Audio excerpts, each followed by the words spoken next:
Bonjour, bienvenue à FIP. Nous sommes ici aujourd'hui avec Agnès Stern-Jacob. Bonjour Agnès. Bonjour. Combien d'années à FIP? 36. À FIP Strasbourg. Ouais. Ça fait un bail. Oui. Et on ne se lasse pas. Pas moi en tout cas. Et nous avons aussi Anne Sommeau. Bonjour.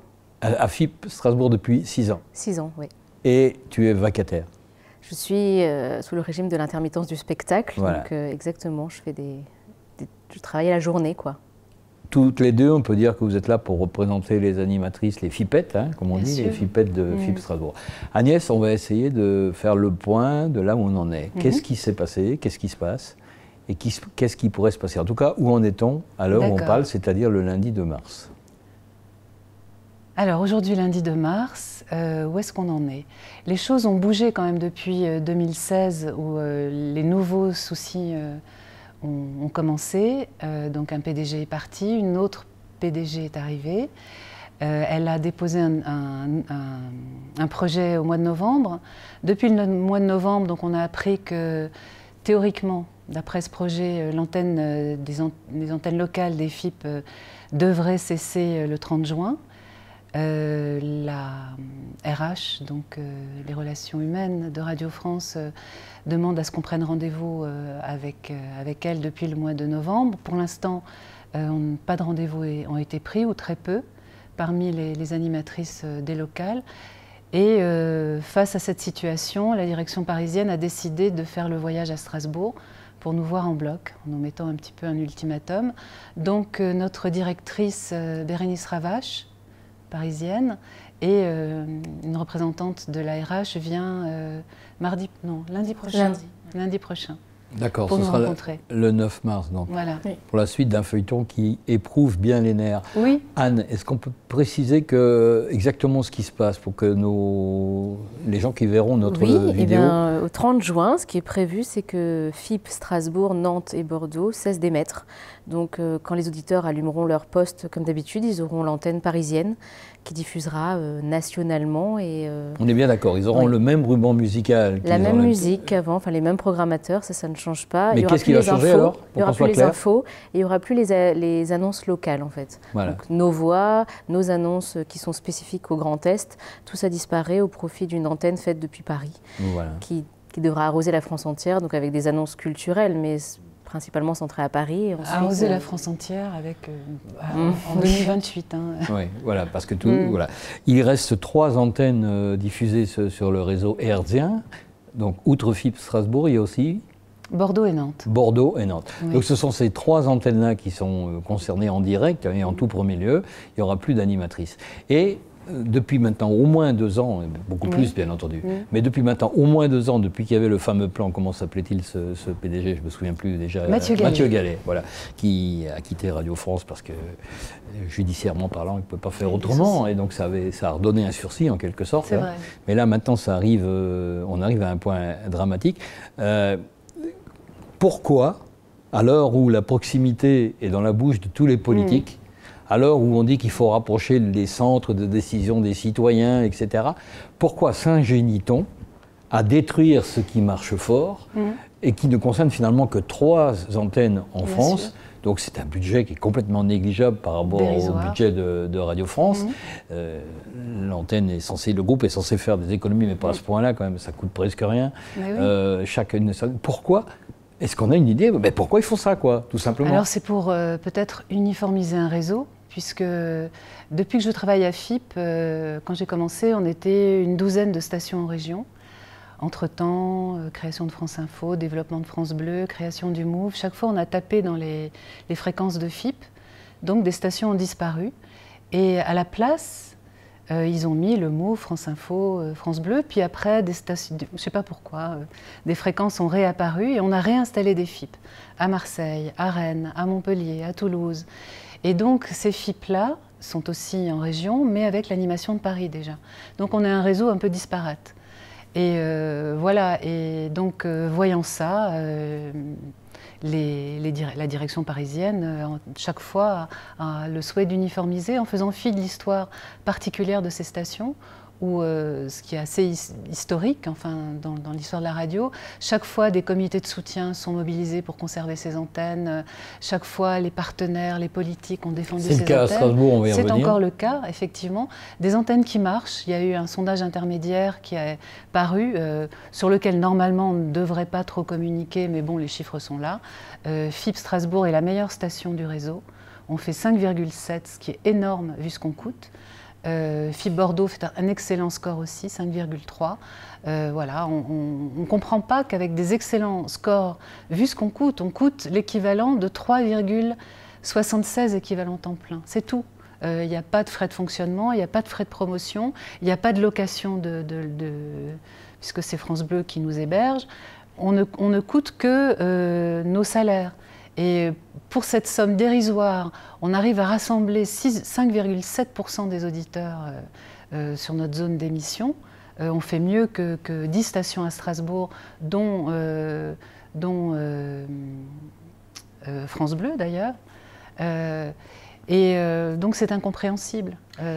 Anne, c'est un service public de proximité exemplaire. Ça, je pense que même les pires ennemis de FIP, s'il en est, oui, le reconnaissent eux-mêmes. Donc il n'y a pas de souci là-dessus. C'est un service public local exemplaire. Vous n'avez pas l'impression que cette volonté d'arrêter FIP Strasbourg, comme FIP Nantes, comme FIP Bordeaux, cette volonté d'arrêter, c'est un acte politique qui vise à finalement éradiquer une part du service public, même s'il marche bien?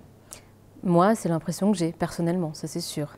Et quand j'en parle aussi autour de moi, parce que comme je suis intermittente du spectacle, je suis des deux côtés on va dire, des choses. Je suis aussi comédienne, donc je travaille avec des compagnies, avec des gens qui font des spectacles, avec des salles qui ont des petits budgets, etc., et qui comptent sur FIP en fait pour faire la promotion de ces endroits.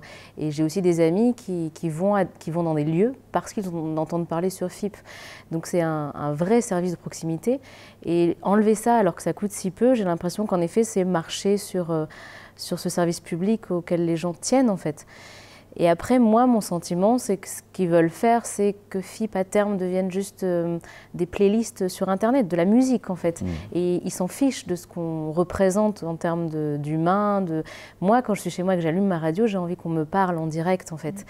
Et ils oublient ça. Moi, j'en ai encore parlé à la directrice, etc. Et on parle que de chiffres, de numérique, de tout ça. Et j'ai l'impression qu'on oublie les gens. Enfin, alors, quand on interroge ce qui a été le cas il y a 2 ans, notamment au TNS, lors de cette fameuse soirée, et puis aussi au fil du temps qui a passé depuis, quand on interroge les premiers concernés, c'est-à-dire les créateurs d'événements, les patrons de salles, de centres socio-culturels, de salles de spectacle, qui sont les premiers à créer des événements que FIP relaie par les choses, les places à gagner, etc. Bref, tout le boulot fantastique que vous faites, ces gens-là sont les premiers à dire « mais comment je vais faire sans FIP ?» Tellement l'impact est énorme, et eux le mesurent au niveau de leur billetterie. Comment on peut faire sans FIP? Alors, c'est pas possible, alors? Ben, c'est vrai qu'un service public tel que FIP a un impact sur le plan économique. L'économie culturelle des régions va s'en ressentir certainement. On offre 400 places de spectacle par mois, on diffuse entre 800 et 900 informations différentes. Donc c'est vrai que ça aura un impact, mais on en est à se demander, vu la façon dont dérive la politique aujourd'hui, si ça, je sais pas, il y a eu quand même beaucoup de mouvements ces derniers temps, des mouvements sociaux dans les régions qui ont fait entendre des voix, qui ont dit ça suffit, on existe, on vit, on a besoin nous aussi de culture, on a besoin de se rencontrer, on a besoin de liens, et on est en train de nous enlever tout ça. Et FIP concourt à ça, c'est une poste qui s'en va, c'est un magasin qui ferme, c'est des sourires qu'on ne s'échange plus, c'est des regards qui partent dans le vide. Il n'y a pas que des écrans dans la vie.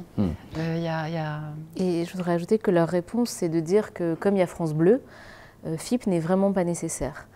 Et c'est là où je ne comprends pas, parce que s'ils allaient à la rencontre des auditeurs de FIP, ils verraient que... Et moi, j'ai rien contre France Bleu, on s'entend très bien. C'est juste que c'est pas le même objectif, c'est pas le même public déjà qui écoute, pas le même auditoire. Et la liberté qu'on a à FIP, même sur des infos culturelles, de faire des clins d'œil avec la musique, de s'amuser à faire vraiment comme si on parlait à l'oreille de l'auditeur. Ça, on pourrait pas le faire sur France Bleu. C'est pas la même chose en fait. C'est pas du tout le même concept. Agnès et Anne, il nous reste 5 minutes environ. Je voudrais qu'on passe quand même le temps sur un point important. On pourrait penser que face à cette situation qui est purement locale, qui correspond quelque part à quelque chose d'assez incroyable, c'est presque scandaleux d'ailleurs, comme on l'exprime volontiers. On pourrait penser que le personnel politique local s'élève comme un seul homme, parce que là, on prive clairement la région d'un outil d'information essentiel, les patrons de salle d'un outil de promotion essentiel, et les auditeurs de la faculté d'apprendre qu'ici, quelquefois très loin de Strasbourg, il se passe telle ou telle chose sur le plan culturel. On pourrait penser qu'il y a une levée de bouclier des politiques. Pas trop. Finalement, pas trop. Agnès, vous avez rencontré par exemple le député Bruno Studer, avec un résultat incroyable, c'est-à-dire grosso modo, il déclare que si... Détrompez-moi si je dis une bêtise, mais que finalement son but, c'est pas le local face à cette histoire-là. Martine Vonner, du même parti que lui, La République En Marche, elle prend volontiers part à FIP, elle fait de son mieux pour que vous puissiez obtenir un rendez-vous auprès du ministre de la Culture, qui est le ministre de tutelle. Alain Fontanel, dans le cadre des élections, soutient FIP depuis toujours. Tous les autres députés, particulièrement les députés LREM, ne donnent pas signe de vie. Il n'y a pas de levée de bouclier. Comment vous expliquez ça? C'est quand même un peu curieux, parce que c'est la culture locale qu'il faut défendre, c'est le local qu'il faut défendre. Oui, je pense que... Alors, levée de bouclier, oui, c'est vrai qu'il pourrait y en avoir un et qu'on ne désespère pas qu'il y en ait un. Mais on vit une configuration politique qui est différente. En tout cas, moi, je peux en témoigner, puisque c'est la 4e fois ou la 5e fois que je monte au créneau pour FIP. Et c'est vrai que là, j'ai l'impression que la parole de la base, c'est-à-dire la nôtre, est moins relayée qu'auparavant. C'est-à-dire qu'auparavant, on tapait à la porte d'un député ou de n'importe où, et on nous disait « Ah bah oui, bon, quelle que soit ma sensibilité oui, on va par faire rapport une lettre, au problème, on va aider, quoi. » On relaie, quoi, on monte, on va en parler au PDG. Si le PDG ne répond pas, on va chez le ministre. Et si le ministre ne répond pas, on va à la présidence de la République. C'est déjà arrivé. Et là, les choses se bloquent parce que certains députés, soit on réfère à un député qui a été décidé comme référent, sachant là, vous traiter parlez le de problème. Bruno Studer. Je l'évoque, oui, effectivement. Soit il y a une sorte de hiérarchie qui s'est mise en place et qui bloque les choses, me semble-t-il. Croyant faire une nouvelle façon de pratiquer la politique, j'ai l'impression, moi, de vivre quelque chose de plutôt rétrograde, en tout cas à mon niveau. Anne? Moi, j'ai pas eu la chance, entre guillemets, de rencontrer les politiques. Je n'étais pas de ce groupe-là, mais de tout ce que j'ai entendu, je suis de cette génération où on est vraiment en fait écœuré. Enfin, moi, je suis écœurée. J'ai écouté plusieurs émissions, même sur France Culture, en fait, qui parlaient de la casse en fait de Radio France en général, parce que ce plan, il n'est pas juste pour nos antennes locales. Et je trouvais ça presque ignomineux, cette façon en fait de couper, de parler de numérique, mais en fait de saper toute la radio publique, qui est un contre-pouvoir aussi, en fait. Que moi j'aimais écouter avant pour cette particularité-là et qui commence à se... comment dire, il y a moins d'aspérité, quoi. Tout est plus lisse et on le sent aussi dans leur façon de nous répondre, c'est de la langue de bois. Parce que si on écoute les courriers qu'ils envoient aux auditeurs qui leur écrivent, c'est « mais ce sera encore mieux après, vous vous rendez pas compte, FIP Strasbourg, sans FIP Strasbourg, on entendra encore plus parler de tout ce que vous aimez ». Et en fait, ils disent ça de bonne foi, alors que c'est totalement faux. Et moi, j'ai encore des amis aujourd'hui qui m'ont dit « mais c'est pas sauvé, FIP ». Je leur dis, mais non, le projet, c'est le 30 juin. Le 30 juin, c'est fini. Si rien ne se passe, on termine là-dessus, si rien ne se passe, le 1er juillet prochain, sur l'antenne de FIP Strasbourg, il n'y aura plus aucune voix d'animatrice de FIP. On aura le ruban musical national. C'est quand même une régression. Ce sera une radio parisienne qui parlera sur Strasbourg. C'est une recentralisation du service public. Il y a encore un peu d'espoir que ça ne se passe pas comme ça? Bien sûr qu'il y en a. Il y en a toujours, il y en a toujours, évidemment. Je pense qu'il faut avancer comme on peut avec les forces qu'on a. Ce qu'on veut dire aussi, et ce que je tiens à signaler aussi, c'est que ce projet, pour avoir assisté à des réunions à Paris, il s'inscrit dans les corps. Et on est fatigué, quoi. Globalement, Radio France, malgré les bons résultats que tout le monde engrange, FIP compris apparemment, France Inter atteint des sommets, etc. Mais on le prend dans nos corps, on le prend dans nos vies, on le prend. Et je trouve ça, c'est l'horreur économique qui a été décrite, très bien décrite Voilà, on n'est pas les seuls, évidemment. Hein. Je le dis ça à notre petite échelle, mais c'est le témoin de l'avancée d'une société, me semble-t-il, après. En tout cas, on peut témoigner ici de l'admiration qu'on a pour le travail que vous faites depuis très très longtemps, toutes les deux, avec vos copines FIPET à Strasbourg. Et vous dire aussi que ce soit les lecteurs d'Ornum ou d'autres, on fera le maximum pour essayer de vous donner les coups de main nécessaires pour que le couperet ne tombe pas et que la technocratie soit vaincue. Voilà, c'est ma conclusion. Merci mesdames d'être venues nous voir aujourd'hui. Merci beaucoup.